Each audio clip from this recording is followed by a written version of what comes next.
पीठाचं कोल्हापुरात उद्घाटन करण्यात आलेलं आहे। सरन्यायाधीश भूषण गवई आणि मुख्यमंत्री देखील यावेळी उपस्थित राहणार आहेत। कोल्हापूर, सातारा, सांगली, सोलापूर, रत्नागिरी आणि सिंधुदुर्गला त्याचा लाभ होणार आहे। कोल्हापूरच्या न्यायिक इतिहासात आजचा दिवस हा सुवर्ण अक्षरांनी लिहिला जाणार आहे आणि या दिवशी मुंबई उच्च न्यायालयाच्या कोल्हापूर येथील सर्किट बेंचचं उद्घाटन होत असून 6 जिल्ह्यांसाठी न्यायदानाची एक नवी सोय उपलब्ध होणार आहे। भारताचे सरन्यायाधीश आणि महाराष्ट्राचे सुपुत्र माननीय न्यायमूर्ती भूषण गवई यांच्या हस्ते आणि मुख्यमंत्री फडणवीस यांच्या उपस्थितीमध्ये या बेंचचा शुभारंभ होणार असून हा सोहळा न्यायदानाच्या विकेंद्रीकरणातील एक ऐतिहासिक टप्पा ठरणार आहे। बातमीपत्रामध्ये आता पाहणार आहोत सकाळच्या महत्त्वाच्या 100 बातम्या अतिशय वेगवान स्वरूपात सुरुवात करूया। पुढील 5 ते 6 दिवस राज्यात मुसळधार पावसाची शक्यता वर्तवण्यात आलेली आहे आणि या कालावधीत कोकण आणि मध्य महाराष्ट्रात लगतच्या घाट भागात मुसळधार ते अतिमुसळधार पावसाचा अंदाज वर्तवण्यात आलाय। त्यामुळे नागरिकांना सतर्कतेचा इशारा देण्यात आलाय। छत्रपती संभाजीनगरात मुसळधार पावसाने हजेरी लावली। पावसामुळे कन्नड तालुक्यातील सर्वात मोठं असलेलं शिवना टाकळी धरण हा 93.49% भरलेलं आहे आणि त्यामुळे धरणाचे 3 दरवाजे 20 इंचांनी उघडण्यात आले असून 2280 क्युसेक वेगानं पाण्याचा विसर्ग सुरू आहे। त्यामुळे शिवना नदीकाठच्या गावांना सतर्कतेचा इशारा देण्यात आलाय। बदलापूर जवळील बारवी धरण 100% भरलंय। बारवी धरण क्षेत्रामध्ये जोरदार पाऊस झाल्यानं धरण ओव्हरफ्लो झालेलं आहे। त्यामुळे धरणाच्या 11 दरवाजातून पाण्याचा विसर्ग सुरू असून नदीकाठच्या गावांना सतर्कतेचा इशारा देण्यात आलाय।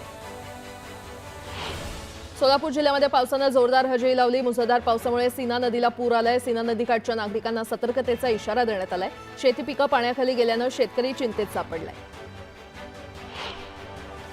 बीड जिल्ह्यामध्ये पावसानं जोरदार हजेरी लावली आणि यामुळे मांजरा धरण 80% भरलंय। पावसाचा जोर वाढल्यास धरणाचे दरवाजे उघडण्याची शक्यता आहे आणि यामुळे नदीकाठच्या नागरिकांना सतर्कतेचा इशारा देण्यात आलाय। सोलापूरच्या अक्कलकोट तालुक्यात पावसानं जोरदार हजेरी लावली। भुरी कवठा तलावाची पाणी पातळी वाढल्यामुळे पाणी तलावाबाहेर गेलं आणि नदी नाल्यांना पूर आल्यानं नागरिक जीव धोक्यात घालून प्रवास करतायत। यवतमाळच्या उमरखेडमध्ये मुसळधार पावसानं हजेरी लावली आहे। यामुळे नदी नाल्यांना पूर आलाय। दरम्यान दुकानात पाणी शिरल्यानं व्यावसायिकांचं मोठं नुकसान झालंय। नुकसानग्रस्त भागाची पाहणी करून मदत देण्याची मागणी नागरिकांनी केली आहे। वाशिमच्या किनखेड, कोठरी, निंबी, टोपलेसह अनेक ठिकाणी ढगफुटी सदृश्य पाऊस झाला। पावसामुळे नदी नाल्यांना पूर आलाय। नदीकाठच्या शेतीमध्ये पाणी शिरल्यामुळे सोयाबीन, हळद, कपाशी, मूग आणि उडीद या पिकांना मोठा फटका बसलाय। वाशिम जिल्ह्यातील जनजीवन विस्कळीत झालंय। पावसामुळे शेलू बाजार मार्ग बंद पडलेला आहे। रिसोड ते मेहकर, कळंबा, महाली ते गोडेगाव, शिरपूर ते वाशिम, केनवड ते गणेशपूर, कासोळा ते दस्तापूर आणि अमानी ते पांगरी नवघरे हे मार्ग पाण्याखाली गेल्यामुळे वाहतूक पूर्णपणे बंद करण्यात आली आहे। नांदेड जिल्ह्यातील पावसामुळे शेतीचं आणि घराचं मोठं नुकसान झालंय। पुराचं पाणी शेतात शिरल्यानं हजारो हेक्टर शेती पाण्याखाली गेली आहे। त्यामुळे शेतकऱ्यांची चिंता वाढली आहे। नांदेड जिल्ह्याच्या हिमायतनगर तालुक्यात हदगाव हिमायतनगर रस्त्यावर मोठ्या प्रमाणात पाणी साचलंय आणि या पाण्यातून थार घेऊन जात असताना ही गाडी बंद पडली।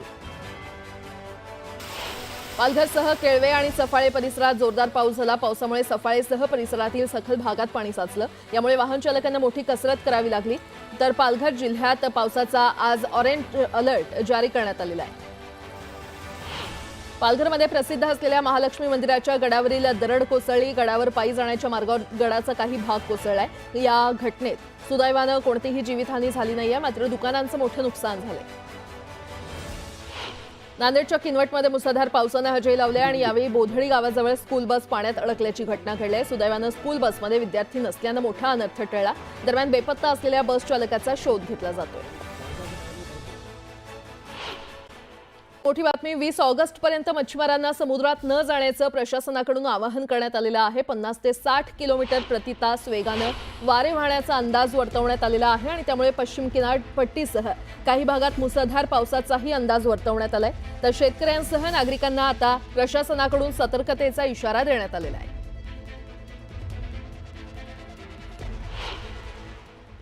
बुलढाणा जिल्ह्यामध्ये गेल्या 2 दिवसांपासून मुसळधार पाऊस कोसळतोय आणि त्यामुळे शेतकऱ्यांच्या शेतातील कामं रखडलेली आहेत। शेतात पाणी साचल्यानं शेतकरी चिंतेत आहेत। तर ग्रामीण भागात मुसळधार पावसामुळे जनजीवन विस्कळीत झालेलं आहे। खामगाव, बुलढाणा, नांदुरा, शेगाव, जळगाव, जामोद या तालुक्यासह जिल्हाभर जोरदार पाऊस कोसळतोय।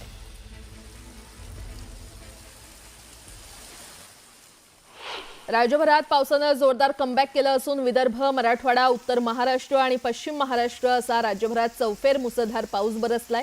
पावसामुळे शेतातील उभ्या पिकांना फटका बसलेला आहे। नुकसानीमुळे शेतकऱ्यांची चिंता वाढली आहे। उत्तर महाराष्ट्रात देखील मुसळधार पावसामुळे मोठा फटका बसलाय, तर मराठवाड्यात पिकांसह अनेकांच्या घरांचंही नुकसान झालेलं आहे। तिकडे पश्चिम महाराष्ट्रात देखील मुसळधार पाऊस बरसलेला आहे।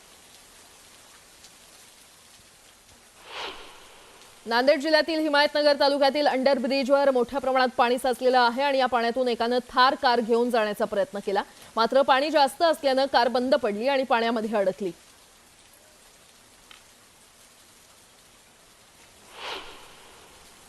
पालघरमध्ये पाण्याच्या प्रवाहातून वाहून जाणाऱ्या एका तरुणाला स्थानिकांनी वाचवलेलं आहे। नवली पूर्व आणि पालघरला जोडणाऱ्या पश्चिम रेल्वेच्या बायपास खालून जात असताना ही दुर्घटना घडली। स्थानिकांनी मदत केल्यामुळे मोठा अनर्थ टळलेला आहे।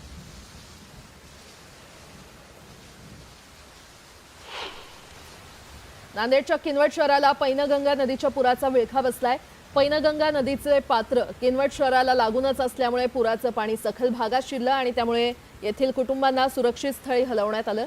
पैनगंगा नदीच्या पुराचं ड्रोन दृश्य न्यूज 18 लोकमतवर आपण पाहतोय।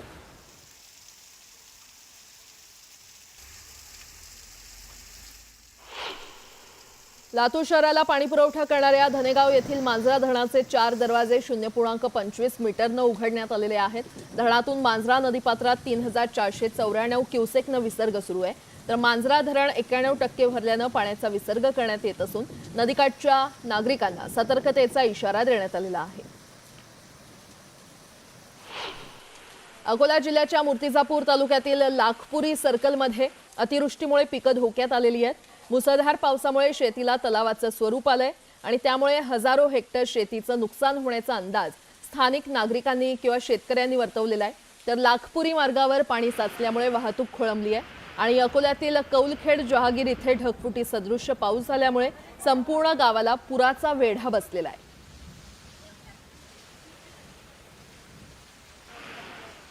अकोल्यातली ही दृश्य शेतीला एक प्रकारे तळ्याचं स्वरूप आल्याचं पाहायला मिळतंय। हजारो हेक्टरवरील शेतीचं मोठं नुकसान झालेलं आहे, तर लाखपुरी सर्कलमध्ये पाणी साचलं असल्याचं पाहायला मिळतंय। काहींच्या घरात देखील पाणी गेलेलं आहे आणि त्यामुळे आता शेतकरी चिंतेत सापडले। पुन्हा एकदा बातम्या पाहणार आहोत वेगवान स्वरूपात। देशभरातील राष्ट्रीय महामार्ग प्राधिकरणाच्या अखत्यारीतील द्रुतगती महामार्गावरील पथकर नाक्यांवरून प्रवास करण्यासाठी शुक्रवारी फास्टॅग वार्षिक पास सुविधा सुरू झाली आहे। NHAIनं दिलेल्या माहितीनुसार पहिल्या दिवशी अंदाजे 1,40,000 वाहनधारकांनी 3,000 रुपयांचा वार्षिक पास देखील खरेदी केला। मानखुर्द परिसरात बालगोविंदांसाठी दहीहंडी बांधणाऱ्या एकाचा पडून मृत्यू झालाय, तर अंधेरी येथील गोविंद पथकासोबत गेलेल्या 14 वर्षाच्या मुलाचा मृत्यू झाला। तसंच रात्री 9 वाजेपर्यंत ठिकठिकाणी दहीहंडी फोडण्यासाठी रचलेल्या थरांवरून कोसळून अनेक जण जखमी झालेले आहेत। दहीहंडी थरांमध्ये सर्रास 14 वर्षांखालील मुलांचा वापर करण्यात आल्याचं निदर्शनास आलंय। दरम्यान पोलिसांनी दहीहंडी उत्सवाचं चित्रीकरण केलं असून चित्रीकरणाच्या तपासणीमध्ये लहान मुलांचा थरामध्ये वापर केल्याचं आढळल्यास संबंधित मंडळाच्या पदाधिकाऱ्यांविरोधात गुन्हे दाखल करण्याचा निर्णय घेण्यात आलाय। पुणे शहरातील विविध भागातील नागरिकांना पाणी पुरवठा करण्यासाठी धरणातून उचललेलं जाणारं पाणी आणि प्रत्यक्षात नागरिकांना मिळणारं पाणी यामध्ये मोठी तफावत असल्याचं वारंवार स्पष्ट झालंय। पाण्याचा अपव्यय टाळण्यासाठी जलसंपदा आणि महापालिकेच्या अधिकाऱ्यांची एक संयुक्त कृती समिती स्थापन करण्यात आली आहे। राज्यात पावसाचा जोर वाढलाय। ऑगस्टपर्यंत हा जोर कायम राहणार असून वादळी वाऱ्यासह अतिवृष्टीचाही इशारा देण्यात आलाय। राज्य आपत्कालीन कार्य केंद्रानं नागरिकांसह यंत्रणांना सतर्कतेचे आदेश दिले। बिहारमध्ये मतदार यादीच्या विशेष पुनरावलोकन प्रक्रियेमुळे नागरिकांच्या हक्कावर गदा येत असल्याचा आरोप करत लोकसभेतील विरोधी पक्षनेते राहुल गांधी आजपासून सासराम येथून वोट अधिकार यात्रा सुरू करणार आहेत आणि मत चोरीच्या प्रकाराविरोधात जनता जागी झाली आहे असं वक्तव्य केलेला नवा व्हिडिओ त्यांनी समाज माध्यमांवर पोस्ट केला। रशियाकडून तेल खरेदी सुरू ठेवणाऱ्या देशांवर विशेषतः भारतावर अमेरिका दुय्यम आयात शुल्क लावणार नाही असे संकेत अमेरिकेचे राष्ट्राध्यक्ष डोनाल्ड ट्रम्प यांनी दिलेले आहेत। हे अतिरिक्त शुल्क लागू केले असते तर त्याचा भारतावर मोठा परिणाम झाला असता असंही त्यांनी म्हटलंय। कोरोना काळानंतर लोकांनी डॉक्टरांच्या सल्ल्यानुसार आहारातील हळदीचं प्रमाण वाढवलं आणि जागतिक स्तरावर हळदीची मागणी वाढली। भारत हा जगातला सर्वात मोठा हळद उत्पादक देश आहे, तर भारतातून मोठ्या प्रमाणात हळद आणि हळद पावडरची निर्यात होते। भाव वाढले असले तरी शेतकऱ्यांना त्याचा तेवढा लाभ मिळताना दिसत नसल्यानं शेतकऱ्यांमध्ये नाराजीचा सूर पाहायला मिळतोय। उंच इमारती आणि मोठ्या सार्वजनिक बांधकाम प्रकल्पांवरील सुरक्षा आवश्यकता या सार्वजनिक हितासाठी अत्यावश्यक असल्याचं नमूद करत उच्च न्यायालयानं राज्य सरकारला राज्यभरातील अशा बांधकामांच्या ठिकाणी तज्ज्ञ समितीच्या सुरक्षा शिफारसी लागू करण्याचे निर्देश दिले. शुक्रवारपासून सुरू असलेला वादळी पाऊस आणि खराब हवामानामुळे 2 दिवसात 250 मच्छीमार बोटी मासेमारी न करताच विविध बंदरांमध्ये परतलेले आहेत आणि यामुळे मच्छीमारांचं मोठं नुकसान झालंय. धाराशिवमध्ये पावसानं झालेल्या नुकसानीची कृषी मंत्री दत्तात्रय भरणे यांनी पाहणी केली. मांजरा नदीला आलेल्या पूर परिस्थितीचा देखील आढावा घेतला. यावेळी ठाकरेंच्या कार्यकर्त्यांसह शेतकऱ्यांनी भरणेंसमोर कर्जमाफीच्या घोषणा दिल्या. जळगावच्या पारोळा तालुक्यातील टोळी इथे झालेल्या ग्रामसभेत गावाच्या विकासाशी संबंधित विविध विषयांवर सविस्तर चर्चा होऊन ठराव करण्यात आले. तसंच अखेर दारूबंदी ठराव सर्वानुमते मंजूर करण्यात आला. जळगावच्या यावल पोलीस ठाण्याच्या वतीनं अंमली पदार्थांचे दुष्परिणाम या विषयावर जनजागृतीपर कार्यक्रम घेण्यात आले. यावेळी विद्यार्थ्यांनी नाटिका सादर करत अंमली पदार्थांच्या दुष्परिणामाबाबत जनजागृती केली. यासोबतच